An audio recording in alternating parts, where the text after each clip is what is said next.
ஆண்டவராய் இயேசு கிறிஸ்துவின் நாமத்தினாலே உங்கள் யாவருக்கும் என் அன்பான வாழ்த்துக்கள். இந்த ஞாயிற்றுக்கிழமையிலே கர்த்தர் நமக்கு கொடுக்கிற வார்த்தை சங்கீத புஸ்தகத்திலே 46வது அதிகாரத்திலே 10வது வசனம். நீங்கள் அமர்ந்திருந்து நானே தேவன் என்று அறிந்து கொள்ளுங்கள். ஆண்டவருக்கு மகிமை உண்டாவதாக. கர்த்தர் இன்றைக்கு நம்மை பார்த்து சொல்லுகிறார், நீங்கள் அமர்ந்திருங்கள் என்று சொல்லி. அதனுடைய பொருள் என்னவென்று சொன்னால், நீங்கள் பொறுமையோடு இருங்கள், அமைதியாக இருங்கள், நிதானமாக இருங்கள் என்று சொல்லி கர்த்தர் சொல்லுகிறார். பாருங்க, ஏன் கர்த்தர் அமைதியாக இருக்க சொல்லுகிறார்? கர்த்தர் செயல்பட விரும்புகிறார். உங்க வாழ்க்கையிலே செயல்பட விரும்புகிறார். அவரே காரியங்கள் நடப்பிக்க விரும்புகிறார். அதனால என்ன தெரியுமா சொல்லுகிறார்? நீங்க பேசாம உட்கார்ந்துடுங்க, நான் உங்களுக்காக செயல்பட போகிறேன் என்று கர்த்தர் சொல்லுகிறார். அதனால் தாண்டவர் சொன்னார், நீங்கள் அமர்ந்திருந்து நானே தேவன் என்று அறிந்து கொள்ளுங்கள் என்று சொன்னார். அப்ப நீங்க பொறுமையோடு இருக்கிற பொழுது கர்த்தர் உங்களுக்காக காரியங்களை செயல்பட ஆரம்பிக்கிறார், செயல்படுத்துகிறார். ஒருவேளை பாருங்களேன், சில சமயத்துல யாரிடத்துல ஒருத்தட்ட பொறுப்பை ஒப்பு கொடுத்துட்டோம்னா நாம் எதிர்மை செய்வோம், அமைதியா அவங்க என்ன செய்யறாங்கிறதுக்காக நம்ம காத்துட்டு இருப்போம். பாருங்க, நம்ம அந்த நேரத்தில் என்ன செய்வோம்? எதுவுமே செய்ய மாட்டோம், பொறுமையோடு இருப்போம், அமைதியா இருப்போம். அதே காரியத்தை தான் இந்த கர்த்தர் நம்மை பார்த்து சொல்கிறார், நானே தேவன் என்று சொல்லி அறிந்து கொள்வதற்காக நீங்கள் அமைதியாக இருங்கள் என்று சொல்லுகிறார். அப்ப நம்ம அமைதியா இருக்கும் பொழுது கர்த்தர் எதிர்மை செய்கிறாராம், நமக்காக யுத்தம் செய்கிறார். அந்த யுத்தத்தில் என்ன விளைவுகள் ஏற்படுகிறது என்றுதான் வேதம் சொல்லுகிறது. பாருங்க, அவர் வில்லை ஒடித்து ஈட்டியை முறிக்கிறார், ரதங்களை நெருப்பினால் சுட்டரிக்கிறார். ஆண்டவருக்கு மகிமை உண்டாவதாக. இன்றைக்கு உங்களுக்கு விரோதமாய் எழும்புகிற வில்லா இருக்கட்டும், அம்பா இருக்கட்டும், அல்லது ஈட்டியா இருக்கட்டும், பட்டயமா இருக்கட்டும், அல்லது மிகப்பெரிய ரதங்களாக கூட இருக்கட்டும், எல்லாவற்றையும் கர்த்தர் இன்றைக்கு அழித்து போடுகிற ஆண்டவர். உங்களுக்கு விரோதமாக எழும்புகிற ஆயுதங்கள் வாய்க்காமல் போகும் என்று கர்த்தர் சொல்லுகிறார். இந்த ஆயுதங்களை அவரே நிர்மூலமாக்கி போடுகிறார். எனக்கு அன்பான தேவ ஜனங்களே, இன்றைக்கு உங்க வாழ்க்கையில் இருக்கக்கூடிய எல்லா விதமான யுத்த ஆயுதங்களையும், உங்களுக்கு விரோதமாய் செயல்படுகிற எல்லா யுத்த ஆயுதங்களையும் அவரே காணாமல் போக செய்வார். அதனால தான் கர்த்தர் சொன்னார், நான் ஜாதிகளுக்குள்ளே உயர்ந்திருப்பேன், பூமியிலே உயர்ந்திருப்பேன் என்று ஆண்டவர் சொல்லுகிறார். அதனுடைய அர்த்தம் என்ன? இந்த பூமி முழுவதற்கும் அவரே ராஜாவாக இருக்கிறார். வானத்திலும் பூமியிலும் அவருடைய அதிகாரமே மேலானது. மற்ற எல்லாரும் அவருக்கு கீழாகத்தான் இருக்கிறார்கள். இந்த உலகத்தில் இருக்கக்கூடிய எல்லா அதிகாரங்களாக இருக்கட்டும், ராஜாக்களாக இருக்கட்டும், பிரபுக்களாக இருக்கட்டும், அனைவருமே தேவனுக்கு கீழாகத்தான் இருக்கிறார்கள்.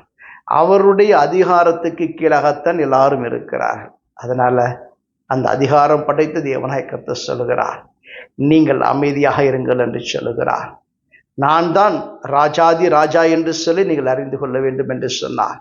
நான் தான் பூமி முழுவதுக்கும் ராஜா என்று சொல்லி நீங்கள் அறிந்து கொள்ள வேண்டும் என்று சொன்னார். நீங்கள் அமைதியாக இருங்கள், அமர்ந்திருங்கள் என்று கர்த்தர் சொல்லுகிறார். இந்த யாக்கோபின் தேவன் நமக்கு துணையாக இருக்கிறார். எனக்கு அன்பான தேவ ஜனங்களே, வேதமாய்த்தான் சொல்லுகிறது, சேனைகளின் கர்த்தர் நம்மோடு இருக்கிறார். யாக்கோபின் தேவன் நமக்கு உயர்ந்த அடைக்கலமாக இருக்கிறார். இந்த யாக்கோபை குறித்து கொஞ்சம் பார்ப்போம் என்று சொன்னால், இந்த யாக்கோபு பாருங்க, தன்னுடைய தகப்பன் வீட்டை விட்டு ஓடி போய் விடுகிறார். ஏனென்று கேட்டால், சகோதரனோடு ஏற்பட்டிருக்கக்கூடிய ஒரு பிரச்சனையினால வேறு ஒரு தேசத்திலே போய் வாழ்ந்து கொண்டிருக்கிறார். அந்த தேசத்திலே பாருங்க, அவர் நல்ல விதமாக சம்பாதிக்கிறார், நிறைய ஆஸ்திகளை எல்லாம் சேர்த்து விட்டார். பாருங்க, இப்பொழுது தன் தகப்பன் வீட்டுக்கு திரும்பி போக வேண்டும் என்று சொல்லி தன்னுடைய ஆஸ்திகள் எல்லாவற்றையும் எடுத்துக்கொண்டு புறப்பட்டு போகிறார். ஏனென்று கேட்டால், கர்த்தர் அவரை பார்த்து சொன்னார், நீ உன் தகப்பன் வீட்டுக்கு புறப்பட்டு போ என்று சொன்னார். அந்த வார்த்தைக்கு அவர் கீழ்ப்படிந்து தன்னுடைய ஆஸ்திகள் எல்லாம் எடுத்துக்கொண்டு அந்த தேசத்தில் அவர் சம்பாதித்த எல்லா ஆடு மாடுகளையும் எடுத்துக்கொண்டு தன்னுடைய குடும்பத்தை கூட்டிக் கொண்டு திரும்ப ஊருக்கு புறப்பட்டு போகிறார். ஆனால் லாபான் என்கிற மனிதன், அவனுடைய மாமனார் சும்மாக இல்லை. இந்த எல்லா பொருட்களும் தன்னாலேத்தான் வந்தது, இவனிடத்தில் இருக்கக்கூடிய ஆஸ்திகள் என்னாலேத்தான் வந்தது, இவனிடத்தில் இருக்கக்கூடிய ஆடு மாடுகள் என்னாலேத்தான் வந்தது என்று சொல்லி பின்தொடர்ந்து வருகிறான். அதை எல்லாவற்றையும் யாக்கோபிடத்திலிருந்து திரும்ப எடுத்துக்கொள்ள வேண்டும் என்று சொல்லி ஒரு பெரிய கூட்டத்தை கூட்டிக் கொண்டு பின்தொடர்ந்து வருகிறான். கீலேயாத் வரைக்கும் வந்து விடுகிறான். ஆனால் அன்றைக்கு ராத்திரியிலே கர்த்தர் லாபானுடைய சொப்பனத்திலே தோன்றினார். அவனிடத்திலே பேசினார். யாக்கோபிடத்திலே நன்மையை தவிர வேறொன்று பேசாதபடிக்கு எச்சரிக்கையாயிருந்து ஆண்டவர் சொன்னார். பாருங்க, கர்த்தர் லாபானை எச்சரித்தார். லாபானை கடிந்து கொண்டார். லாபான் பயந்து போனான். அடுத்த நாள் காலையில் எழுந்து யாக்கோபை சந்திக்கும் போது பாருங்க, அவன் எதிராக எந்த ஒரு வார்த்தையும் பேசவில்லை.